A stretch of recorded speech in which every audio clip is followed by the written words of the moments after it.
I stood in front of the mirror that morning, fingers fumbling with the knot of a black tie I had not worn in years. It was the day I would bury my wife, the woman who had shared 4 decades of her life with me, the one who had carried our family on her shoulders through every hardship. My chest felt heavy, but nothing prepared me for the phone call that came just as I reached for my jacket. The screen lit up with my son's name. For a fleeting second, I felt relief. Maybe he was calling to say he was on his way, to tell me he would stand beside me and honor his mother. I answered with hope clinging to my voice. What I heard instead hollowed me out. "Dad, I am not coming. Megan's birthday is tonight. We have been planning it for months. You cannot bring Mom back, but Megan only turns 32 once." The words struck harder than any shovel of earth that would soon fall on her casket. Cold, calculated, selfish. I could not even speak. The line went dead, leaving only the sound of silence pressing against my ear. I set the phone down on the counter where Margaret's coffee cup still rested, faint traces of her lipstick marking the rim. It was the last evidence of her presence and the sharpest reminder of what I had lost. I looked at that cup, at the home we had built together, and in that moment I understood something with absolute clarity. Today was not only about saying goodbye to my wife. Today was the day I stopped allowing my son to treat our love, our sacrifices, and our family as disposable. I noticed the empty seat before I noticed the flowers. It sat in the front row on the aisle, a place I had reserved the night before by laying a folded program on the cushion, as if a little paper could hold a promise in place. The ushers moved quietly, the organ murmured, and people I had known for years filed in with the soft sadness of good neighbors. Every face searched for something to do with its grief. Mine searched that seat. It stayed empty. As if the space itself had decided to tell the truth that my son would not. Aunt Patricia leaned close and asked where Kyle was. I said he was tied up with something important, each word like a pebble in my mouth. Important. I nodded as if I believed it. Across the aisle, Mrs. Henderson dabbed her eyes and whispered that Margaret was always so proud of him. I thanked her and felt my throat tighten around the lie I was carrying. I kept glancing at the doors with a patience I did not feel. I pictured him jogging in at the last minute, hair slightly tousled, a sorry dad rolling off his lips, but the doors never opened for him. They opened for pallbearers and for a family friend who forgot his glasses and for a late pair from the garden club who smelled faintly of rain. They did not open for my son. I stood when the pastor asked us to stand. I sat when he motioned to sit.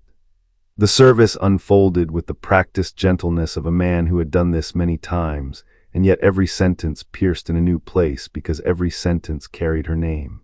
Margaret, he said it as if she were made of light. I stared at the casket and tried to imagine the sound of her humming in the kitchen one last time, the way she would pat my arm when she passed me in the hallway. The organ swelled. I felt the silence beside me swell louder. It had a weight, that silence. A shape like a missing person. People came to the microphone to share memories. One spoke about how Margaret stayed late to clean up after potlucks. Another remembered the way she pressed an extra $5 into a child's hand at the bake sale because he had already spent his allowance. Kindness traveled from voice to voice and settled in the sanctuary like soft weather.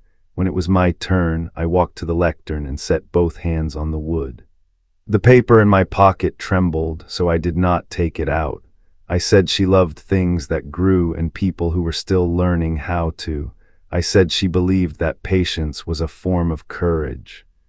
I said she waited for our boy more times than I could count. The words were true, and speaking them felt like opening a window even as a door had stayed shut all morning.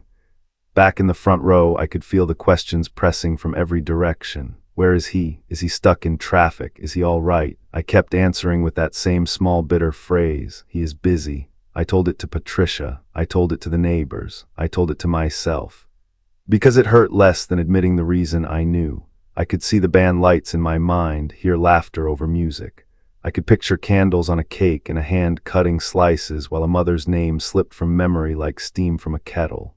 That picture made my hands shake, so I laced my fingers and focused on breathing. At the graveside, the wind lifted the edges of the programs, and the clouds broke just enough to let a narrow strip of sun fall across the grass. I stood a step closer to the casket than anyone else, as if proximity could make up for what the day lacked. The pastor spoke of earth returning to earth and love refusing to be buried. Dirt rattled against the lid with a sound I will never forget. I waited for a hand to take mine. It did not come. The space where my son should have stood felt like a shadow that would not move with the light. After the final hymn, people hugged me with the cautious strength of those afraid of breaking what they cannot fix. They promised casseroles and prayers. They said to call if I needed anything. Each offer was a small raft pushed toward a man they feared was drowning. I thanked them all. When the crowd thinned, I placed my palm on the polished wood and whispered a promise that rose from the ache in my ribs. I will not let this be the story of us. I will not let your years of giving be repaid with my fear of losing what little remains. I will carry your name where it belongs, and I will stop carrying what does not. As I turned away, I looked once more at the empty space on the grass and understood what it had been trying to tell me across the whole day. Absence can be louder than any apology. It can write a sentence you cannot erase. I walked toward the car with the slow certainty of a man who has decided to stop explaining someone else's choices. The door closed with a steady click. In the quiet cabin, I said the only prayer I had left: forgive me for what I must do now. Then I put the key in the ignition and drove home to a house that would not answer back, knowing that the next time I said I was busy, I would mean I was busy keeping my promise to the woman I loved. I walked into the house and the silence greeted me first. It was not the silence of peace, but the kind that presses in on you, the kind that makes every footstep echo as if reminding you that the one who used to answer back will never return. I set my keys on the hook by the door. The same hook she had insisted on putting up because I always misplaced things. The sound of metal against wood felt like a punctuation mark in a story that had suddenly lost its ending. The kitchen still smelled faintly of coffee. Her cup sat on the counter, lipstick faded to a soft pink on the rim. I picked it up and held it as if I could warm my hands on the memory of her mornings. The spoon she had used yesterday was still in the sink, a tiny gesture of unfinished life. I leaned against the counter and let my eyes wander across the room. The curtains she had chosen, floral and soft, swayed slightly from the draft of the window I had left cracked open. She always said the house needed to breathe, and now it felt as though it was exhaling for both of us. I walked to the living room. On the mantel stood the photograph from our wedding day. Margaret in her grandmother's lace dress, me in a suit I could barely afford at the time. We were 23.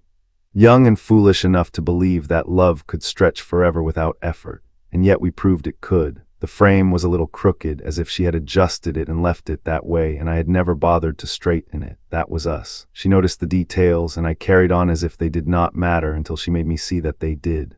On the bookshelf, tucked between worn paperbacks, was her journal. She never let me read it while she was alive, not out of secrecy, but because she said it was her place to talk with herself and with God.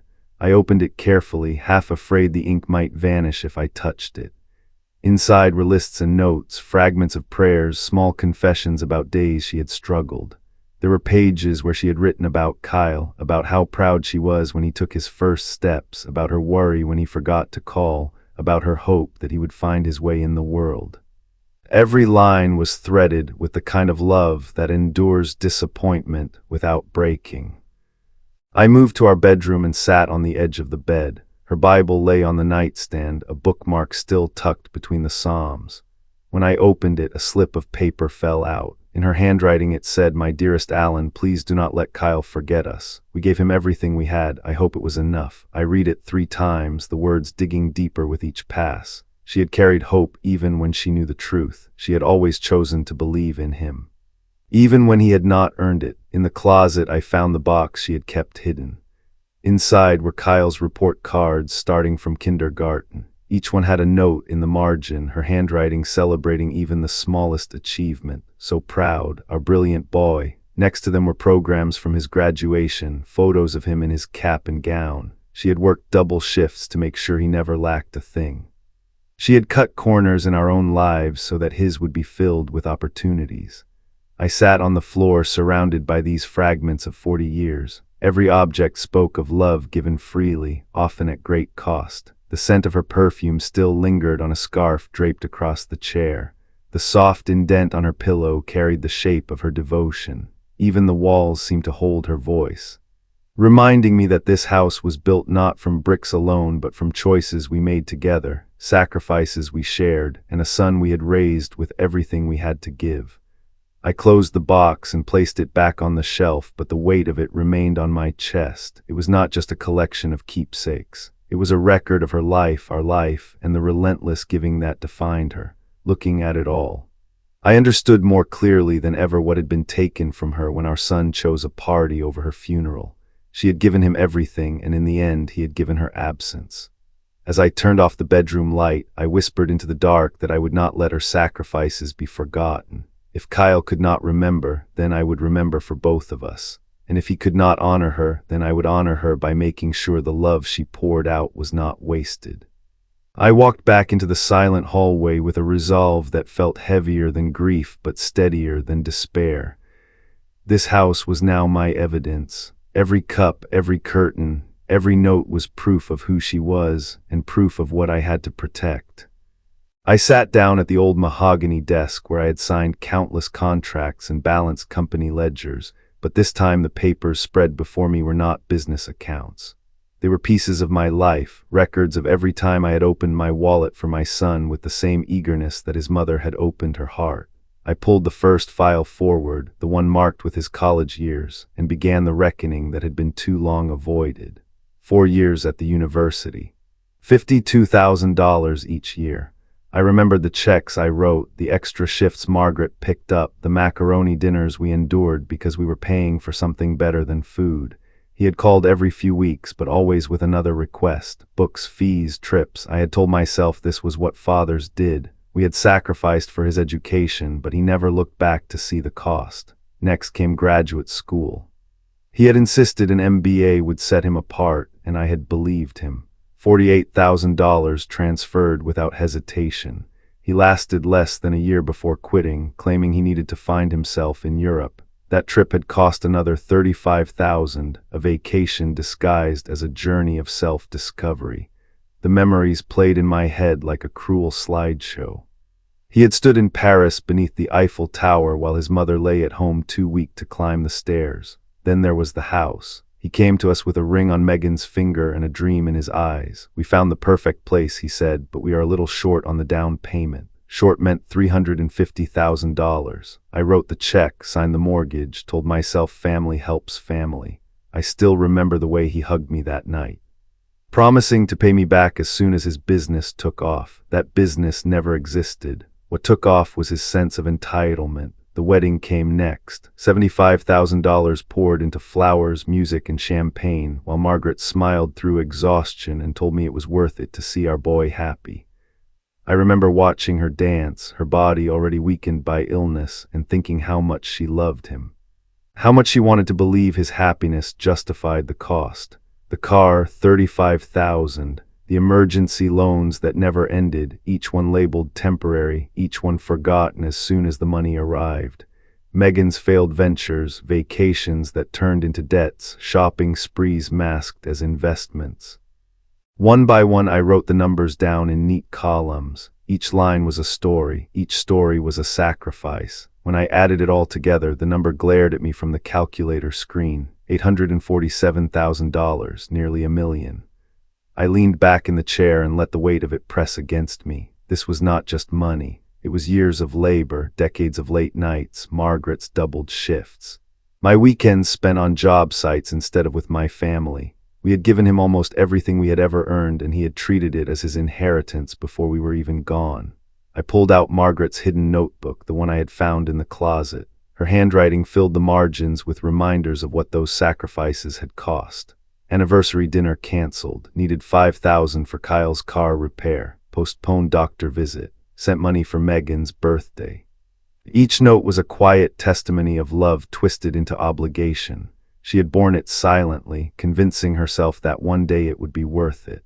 The longer I stared at those pages, the more I realized this was not just accounting, it was a diagnosis. The love we had given freely had been consumed without gratitude, leaving behind an emptiness that looked a lot like betrayal.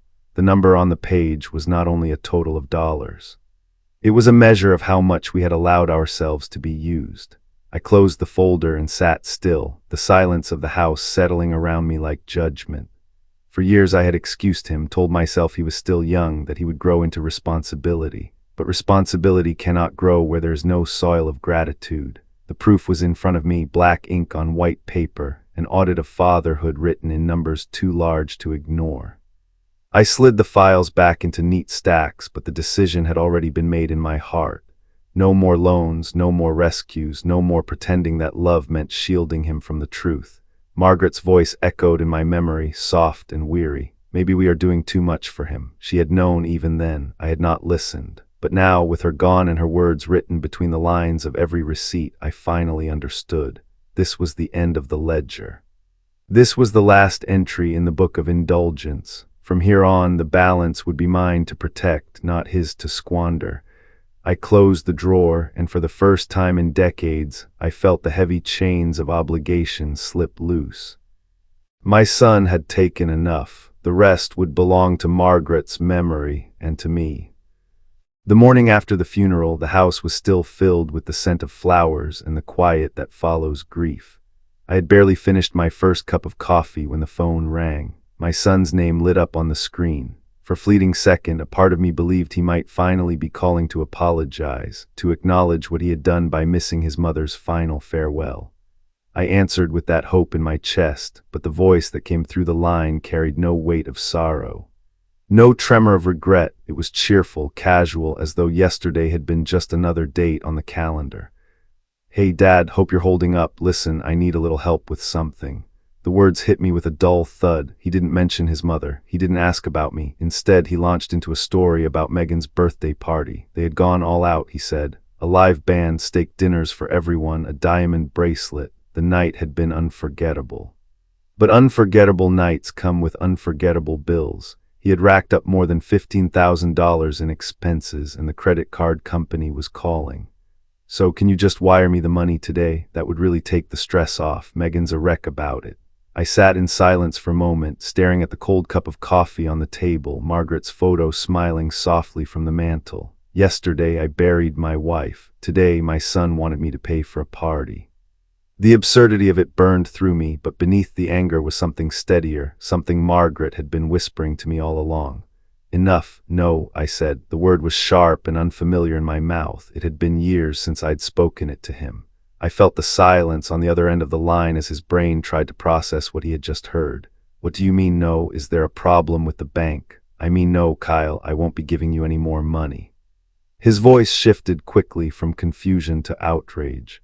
"Are you seriously saying this to me after everything we've been through this week? Mom just died and you're being petty about money. She'd want you to help us. That card." He played it so easily, as if her love could be used like collateral, as if her memory were another credit line to extend. I felt the anger rising, but I kept my tone calm.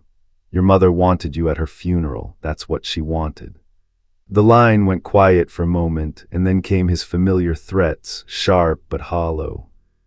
If I didn't help, they would figure it out on their own. If I didn't step up, I shouldn't expect them to come around much anymore. He spoke as if his presence in my life were a privilege I had to pay for, but something in me had changed.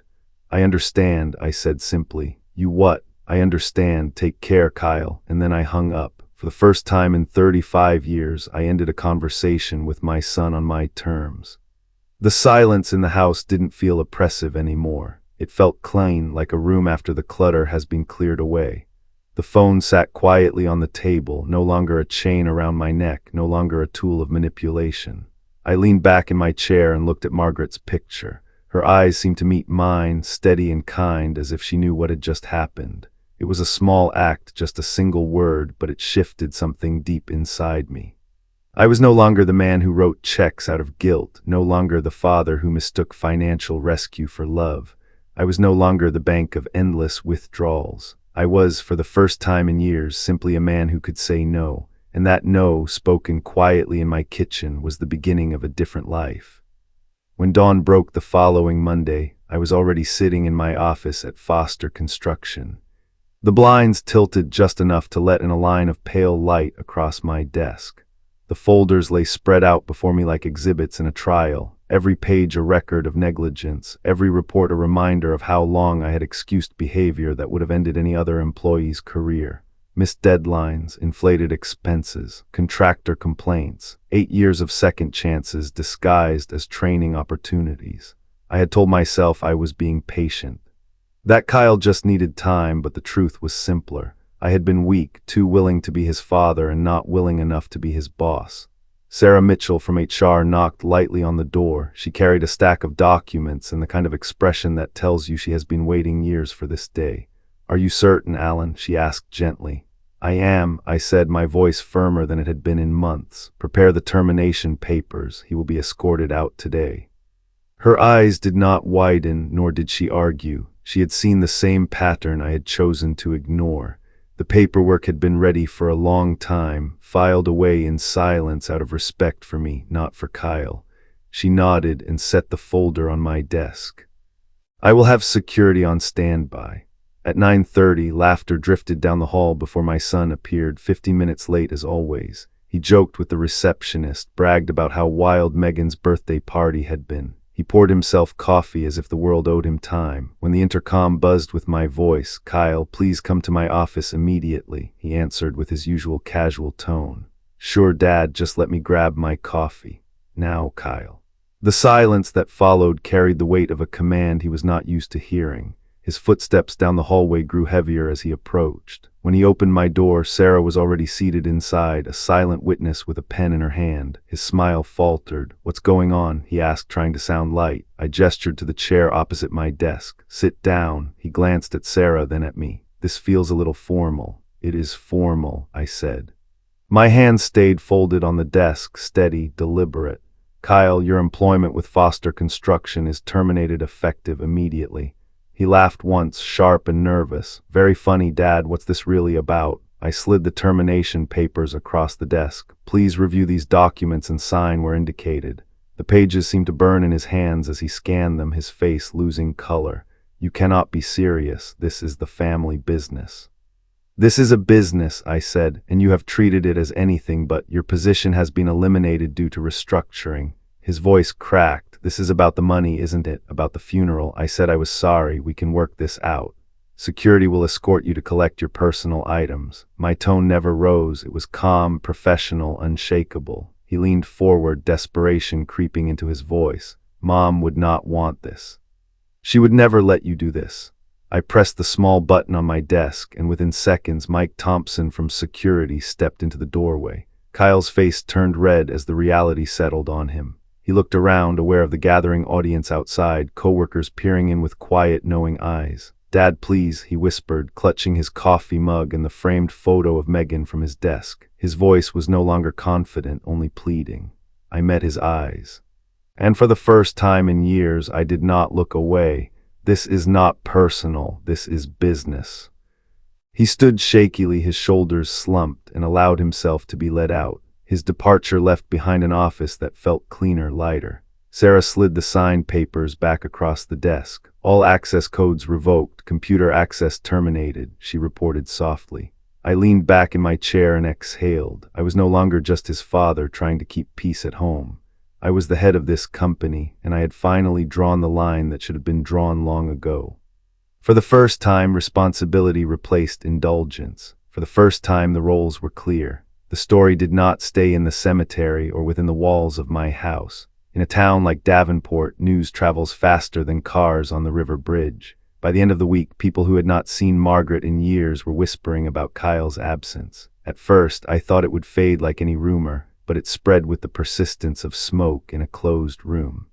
It carried from the church pews to the country club, from the diner to the construction sites, until everywhere I went, the silence that followed me was loaded with the same unspoken question.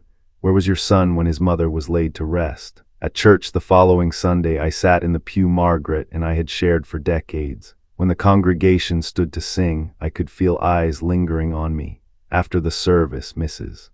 Reynolds from the choir leaned close and asked with genuine confusion. I kept waiting for Kyle to arrive at the funeral. Was he ill? Her husband gave me a look that said he already knew better. I told her the truth in the simplest words. He had other commitments. The phrase tasted bitter, but it landed like a stone in still water, ripples spreading through the crowd. By Tuesday, the country club board meeting turned into something else entirely. I had barely taken my seat when Patricia, my sister-in-law, asked the question aloud. Why was Kyle not at Margaret's service? I repeated his own words, clear and without embellishment. He said Megan's birthday was more important. The reaction was immediate and sharp. Men who had shaken Kyle's hand just weeks ago shifted uncomfortably. Women who had once complimented Megan's wardrobe pursed their lips. The unspoken judgment filled the air. No lecture. No condemnation, just the collective recoil of people whose values had been insulted. From there, the current carried itself. The bridge club ladies spoke of it during card games. The Rotary members muttered about it over their lunches. Clients who once took Kyle's calls now let them go to voicemail. Even casual acquaintances began to distance themselves, as if his choice at the funeral had revealed a deeper truth they had always suspected. At Romano's, the restaurant where Kyle liked to boast about his business ventures, his usual table was suddenly unavailable. At Megan's yoga studio, the instructor suggested she might feel more comfortable finding another community. It was not cruelty, it was consequence. These people had seen Margaret at her best. They had tasted her pies at bake sales, received her notes of encouragement, watched her tend to others quietly and without recognition. To ignore her funeral was not only a slight to me, it was a slight to every one of them. The walls of the town itself became mirrors, reflecting his choice back at him. He tried to shrug it off, calling it gossip, but Davenport has a memory as long as the river that runs through it. Actions are recorded in the way neighbors wave or do not wave, in the tone of a cashier, in the shifting of social invitations that no longer arrive. For me, it was not vengeance. I did not whisper a word against him, did not call in favors or sharpen knives. All I did was tell the truth when asked. The rest was simply the nature of a place where family means everything. He had broken something sacred, and the community reacted the only way it knew how, by closing its doors to him. I watched it unfold with the steady calm of a man who finally understood that justice does not always need to be forced. Sometimes, justice is simply the mirror that life holds up when you least expect it, and in every reflection. Kyle saw what he had chosen, the empty seat at his mother's funeral staring back at him from every corner of the town. I walked into Robert Chen's office with a leather briefcase that felt heavier than any I had ever carried. Inside were not contracts or blueprints, but the fragments of a life, Margaret's will, insurance documents, and the financial records that told the story of everything we had given. Robert had been our family attorney for more than 20 years. And when he rose to greet me, I saw both sympathy for my loss and concern for what I was about to ask of him. "How are you holding up, Alan?" he said quietly. "I'm managing," I answered, though the word felt insufficient. I set the briefcase on his desk and opened it with deliberate hands. "But I need to make changes, big ones." He nodded as if he already understood. We talked for an hour about estate planning, about what it means to honor someone not by clinging to what they left behind, but by carrying their values forward. I told him plainly, I want to remove Kyle entirely. Every dollar, every property, every right. I will not see Margaret's life's work wasted. Instead, I wanted to live through a foundation, the Margaret Foster Memorial Foundation. The words hung in the air with a weight of finality. Robert leaned back in his chair, eyes narrowed in thought. "That is a serious step, Alan. Are you certain?" "I have never been more certain of anything," I said, and I meant it.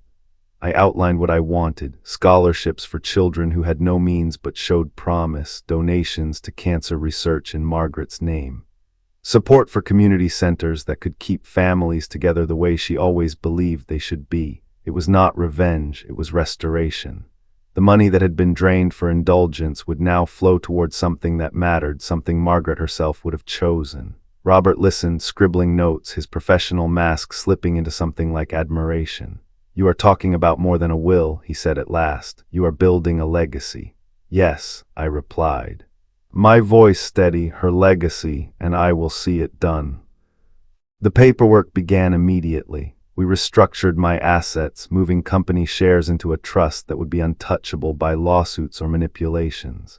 We changed beneficiaries on every policy, every account. Where Kyle's name once appeared, it was now struck through and replaced by the foundation. Margaret's jewelry, except for her wedding ring, would be auctioned for charity. The house we had lived in would eventually be sold, the proceeds given to causes she cherished. Only her ring would remain with me to be buried beside me when my own time came. The signing of those documents felt like a ceremony, every stroke of my pen both an ending and a beginning. The witnesses looked on as I declared, in writing and in law, that Margaret's memory would not be tied to failure or waste. It would be tied to growth, to healing, to the lives of people who would never know her but would carry a piece of her forward. When it was finished, Robert closed the folder and looked at me with quiet respect. Margaret would be proud of this, he said. I believed him. For the first time since her passing, I felt not only grief but also peace. My life with her had been about building our home, our family, our son. Now, even without her, I was still building. Only the focus had shifted. No longer was I propping up someone who squandered. I was planting seeds for strangers who might one day stand in the light of opportunity because Margaret's name had made it possible.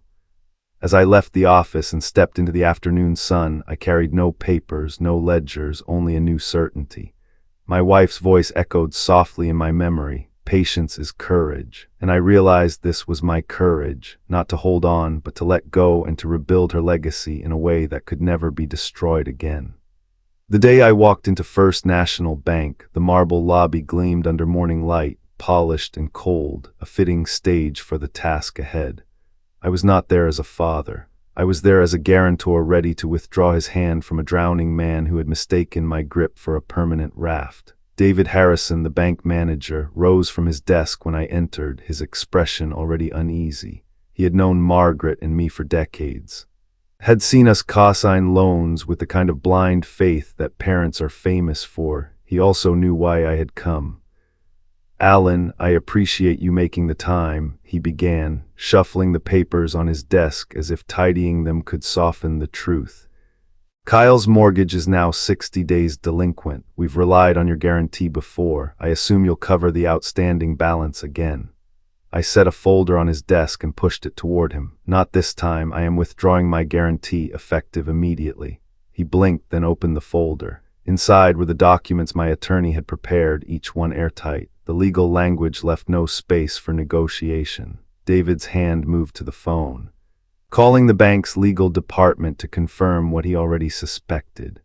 As the lawyer's voice over the speaker confirmed the validity of my withdrawal, the weight of inevitability settled across the room. "This means," David said slowly, "we'll have to begin foreclosure proceedings." "I understand," I replied. "Please expedite the process." The words were steady, even as part of me flinched. That house had been Margaret's dream for Kyle. A place where she imagined grandchildren running through the yard, her laughter echoing on the porch. Now it would be reduced to numbers and paperwork, the dream dissolved into debt. But dreams untethered from responsibility collapse eventually, and this one was no different. Months later I stood across from the county courthouse as the auctioneer read the legal description of the property aloud. A small crowd of investors gathered, eyes sharp with calculation. Their voices crisp and detached. The house was no longer a home, it was a commodity. "Opening bid, $280,000, the auctioneer called, hands lifted with mechanical precision. The numbers rose, each increase another nail sealing Kyle's fate. I watched from a distance, binoculars in hand, as Kyle and Megan clutched each other near the steps. Her face was twisted with disbelief, his with a desperation I had seen too many times before. He tried to move toward the bidders, his mouth forming pleas that fell unheard. Courthouse security kept him at bay. $317,000 final offer, the woman in the navy suit said, her voice calm, her posture unshaken. She was not a stranger to me. She was Sarah Mitchell, my secretary, acting under the name of a holding company established for this very moment. The gavel struck, sold. The sound was final, shock. Like the echo of dirt against Margaret's casket months earlier. Megan screamed, Kyle's knees buckled. Their voices carried across the courthouse steps, but the crowd had already turned away, their attention moving to the next lot, the next bargain. Business moved on, indifferent to their collapse. I stepped from the shadows and walked toward the steps, my presence catching Kyle's eye. His face crumpled as realization dawned. "Dad, you did this." I met his gaze without flinching. "No, Kyle, the bank did. I only stepped aside." His words tumbled out, accusations, pleas. Curses. Megan lunged, hurling insults, calling me cruel, broken, vindictive. Security restrained her, their grip firm, their faces blank. The lesson was carved into every detail of that day: the bank ledgers, the auctioneer's monotone, the gavel's strike, the house reduced to a transaction. It was no longer about emotions or apologies. It was about accountability, written not in tears but in dollars and debt. As I left, the courthouse doors swung closed behind me. For the first time in years, I felt lighter. I had not destroyed Kyle's life. He had done that himself. I had merely stopped protecting him from the consequences. And in the echo of that gavel I heard not cruelty but justice, the cold, undeniable justice of responsibility finally paid in full. He showed up on my doorstep one evening in late autumn, months after the auction, when the days had grown short and the air carried that sharp edge of winter coming. I saw his car pull up from the living room window, the same car he once drove with pride, now dented and weary like its owner. He hesitated at the porch for a long minute, shoulders hunched, face pale in the dim light. I opened the door but did not invite him inside. "Dad," he said, voice breaking, "I know I messed up. I know I should have been there for Mom. I should have been there for you, but I've learned my lesson. Things are different now." He spoke quickly, with the rhythm of someone who had rehearsed his lines. He told me about the studio apartment above a laundromat where he now lived, about the minimum wage job at a gas station, about Megan leaving him for someone who could still fund her lifestyle. He painted himself as a man reborn, humbled by hardship, desperate for redemption. But as I listened, I heard the same old undertone, the same calculation behind the words. He wanted something. His voice softened. Pleading, "I just want another chance. I want to be the son Mom wanted me to be. Please, Dad, I know you're lonely. We can start fresh." I looked at him for a long time before I spoke. "When is your mother's birthday?" The question landed like a stone dropped into a still pond. His eyes flickered, his mouth opened, but no answer came. He fumbled, hesitated, then blurted, "June 15th. "Wrong," I said. He shifted, clearly rattled, his confidence slipping. "Her favorite flower?" I asked next. He swallowed hard. "Roses." I shook my head. "Daisies. She loved daisies. She filled the yard with them every spring." The silence that followed was heavier than his confessions had been. He had not known, not really. He had been raised by a woman who gave him everything she had, and yet he had never learned the simplest details of who she was. I let the quiet stretch, let him squirm in it. "You don't want to honor her memory," I said at last. "You want money. That's all you've ever wanted." His face twisted, the mask slipping away. "I just need a little help to get back on my feet. You have the means. Why won't you help your own son?" "Because you stopped being a son the moment you chose yourself over her," I said. His voice rose, harsh, almost frantic. He accused me of being heartless, of twisting grief into cruelty. He invoked her name again, trying to use her as leverage. "Mom would want you to give me another chance. She always believed in me." I stepped inside for a moment and returned with Margaret's journal, the one she had hidden away. I opened it to a page she had written not long before she died, her neat script steady. "I'm worried Kyle only loves our money. What if we raised a child who cannot love at all?" I read the words aloud. He froze, his eyes wide, his breath caught. He had no answer. "Your mother saw the truth before I did," I told him. "She left you nothing in her will. She knew you would waste it." The mask dropped completely then. His voice turned sharp with anger. He spat out threats of contesting the estate, of calling me senile, of dragging me through court. And then like a final knife he hissed, "I hope you die alone in this house." I stood in the doorway and let the words hang between us. They did not wound me the way he intended. Instead, they sealed the truth I already knew. He was not here for forgiveness. He was not here for memory. He was here for money. I stepped back, placed my hand on the door, and closed it quietly, leaving him pounding against the wood, his anger echoing in the night. Inside, I set the journal back on the nightstand, poured myself a cup of tea, and sat in Margaret's chair. For the first time in years, I felt clarity instead of confusion. He had come looking for a handout. I had given him the truth, and in that truth was the final separation between us, a father who remembered love and a son who never even learned his mother's favorite flower. Winter passed into spring, and with it came a rhythm of life I had not known in years. My days filled with the kind of purpose that Margaret would have smiled upon. I visited the community center we had funded, where children bent over books their families could not have afforded without the scholarship program. I walked through the hospital wing carrying her name on the donor plaque, listening to doctors speak about trials in cancer research now possible because of the foundation. Each place I touched reminded me that grief can be transformed if you give it shape. That loss can become seed instead of ash. It was during one of these mornings, after a meeting with the scholarship board, that I saw Kyle again. He was wiping down tables at a diner on Route 6, dressed in a stained uniform, hair unkempt, his shoulders bent with defeat. Our eyes met across the room, and for the first time in years he did not meet me with arrogance or expectation. Shame pulled his gaze downward. He approached slowly, voice low. "Dad, how are you doing?" "I'm well," I said truthfully. He hesitated, then spoke again. "I know sorry isn't enough. I lost everything. I see that now." His eyes were wet, his hands twisting the rag he carried. "It was never about the money, was it? You wanted me to love you, not what you gave me." For a moment I saw the boy he once had been, running into Margaret's arms, cheeks flushed with laughter. That image lingered like sunlight through cloud, brief and fragile. "You're right," I told him.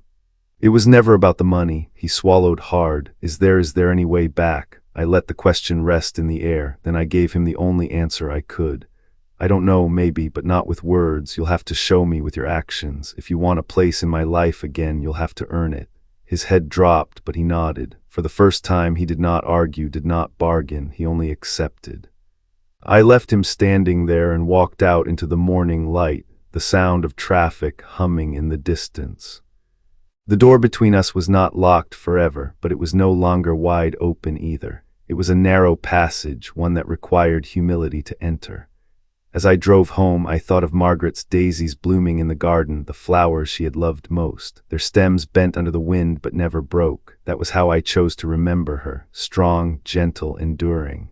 At home, I answered calls about new volunteers, drafted letters for scholarship recipients, and made plans for the next community dinner. My life had become full not because of what I had lost, but because of what I had chosen to give. The past was not erased, but it no longer ruled me. I had drawn the line and stepped across it. The rest was up to Kyle. If he could one day find the courage to bend without breaking, the door would still be there, narrow but waiting. And as I stood in the fading light of that evening, pruning the rose bushes Margaret once tended, I whispered to her what I knew was true. I kept the promise, justice, mercy, and memory, all in your name.